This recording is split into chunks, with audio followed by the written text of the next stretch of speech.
What do you want me to do? Just defend me right here, basically. So like right here. Okay, so like, if I take a long probe step, right? Don't defend it.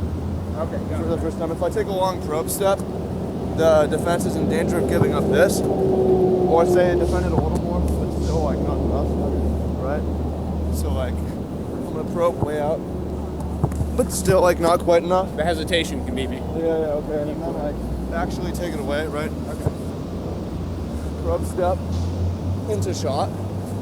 So that's like pretty awkward movement, but just from preliminary testing, shooting around, just hitting 3 out of 5 after thinking about it from 3, I think that you could like shoot from a decent percentage. Definitely. So I'm gonna go put up a few, see how it works. But also like when you do this, you can draw a lot of fouls. So if you play officiated, it's good because a lot of the times the defender, if I put on the dribble, the defender's allowed to push me on my arm, right? So he might have his arm out, and then if I go into my shot, I'm getting stripped down or whatever. Of course, you'd have to shoot it without getting fouled, right? Because otherwise the refs would have to believe that you can shoot that, basically. Well, no, I mean, they'll call a foul on that. Yeah, but like, sure, yeah.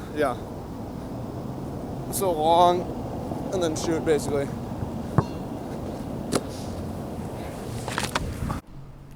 Alright, so showing off the shooting a little bit. I'm shooting outside, I'm shooting barefoot, and I'm shooting probe step from 3. Just to let you guys know, I shot 3 of 5 before recording that last section, and then I knocked down, I believe 12 of 20 of these from 3 for 60% shooting. So before even practicing this, just putting up 25, I think that this could be a game shot. And that's just my way of saying this is a real thing you can do, and the fact that you're shooting from a pretty strange position is not should not be able to limit your ability, although the technique of this shot is obviously going to be a bit different than other shots. I'm not sure if I've seen someone in the NBA do this. Actually, I think Kevin Durant does something like this, but instead of putting it up, he leans back and shoots off 1 foot, right? And I know Kobe will do something like this off of a jab step to the right. I haven't seen this exact thing, but I think it's something you could pick up. And I'm shooting 6 of 20 or 6 of 10 from this angle and 6 of 10 from the next angle. But talk about well, first I'll say I think this greatly improves my shooting. Practicing barefoot outside on hard ground with a stiff rim, it forces me to be more precise in all kinds of movements. My feet need to be correctly positioned. I need to be applying force to the ground correctly. I need to be shooting through my upper body correctly, and I need to be getting the fingertip push off to make sure that this gets the right amount of range and goes in. So, one, I do think this is a good thing to do. Obviously, if you watch my videos, you see I work out indoors mostly with shoes, but I think that this is a good thing to do as well. Bounces in, nice. So talk about the mechanics of this a little bit.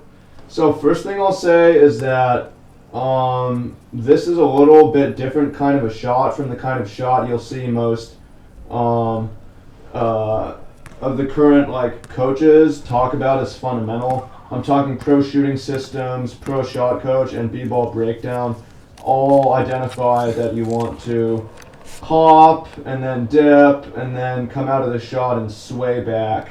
That's one way to do it, and I like that. What I like about what I call a preloaded shot is it makes sense on the body in a way that's sustainable for decades.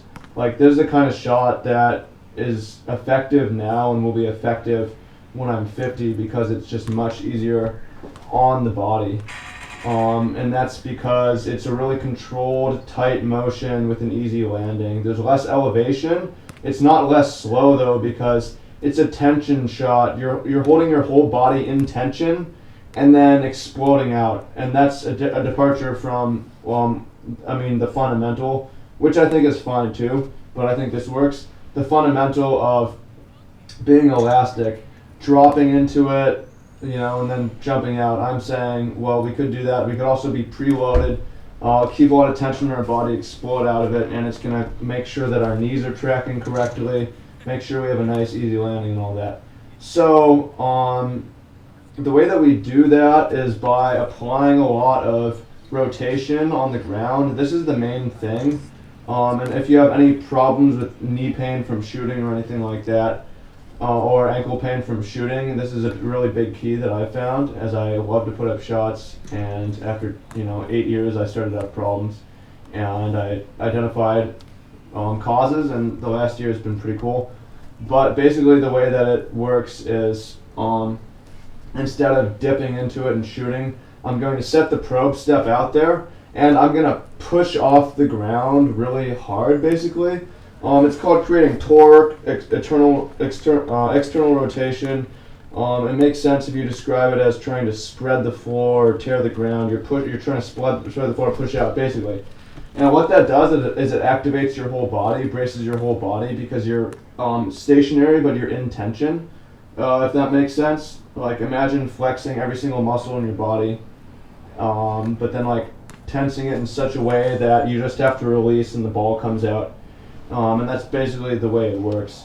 So this is, I think, important in squat form as well, spreading the floor, keeping tension in your body, and in general it's important for athletics. So yeah, I shot 6 of 20, and then 6 of 10, and 6 of 10, 12 of 20, plus the 3 of 5, 60%. But I decided I was going to go back and shoot some layups. I actually missed the majority of these layups because, like, I'll just show you what it looks like.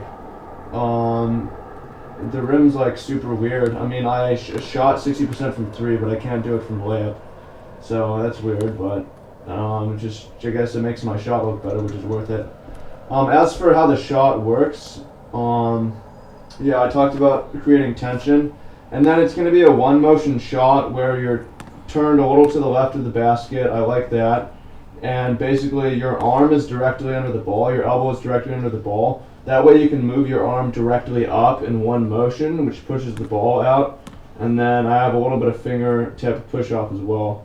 So that allows you to create a lot of power from the upper body, which means you don't necessarily have to put as much legs into it, or you can put the same amount of legs into it and shoot from farther. And it doesn't really have problems with accuracy either when you're creating a lot of upper body power. I mean, the best shooters have a lot of upper body power, like Stephen Curry has nice legs, but one of the reasons he's so rangy is because he keeps his elbow directly under the ball. So that's what I really believe in shooting. Obviously, shooting from a probe step is a little bit different, but this video is really about how you can shoot from weird foot positions, and that prevents you from being guarded. Because it makes you unpredictable. There's no tell, there's no dip or anything like that that says, hey, there's going to be a shot. You just can pump fake with the upper body and release and tension. So I do that in the post. I'll show no shot jump, and yeah, I mean, hopefully I'll show you some more videos later on in this, but I think it's a good move, and there's NBA players who use this too. Kevin Durant, Kobe Bryant, Chris Paul, from what I've seen, but that's energy efficient basketball, and I'm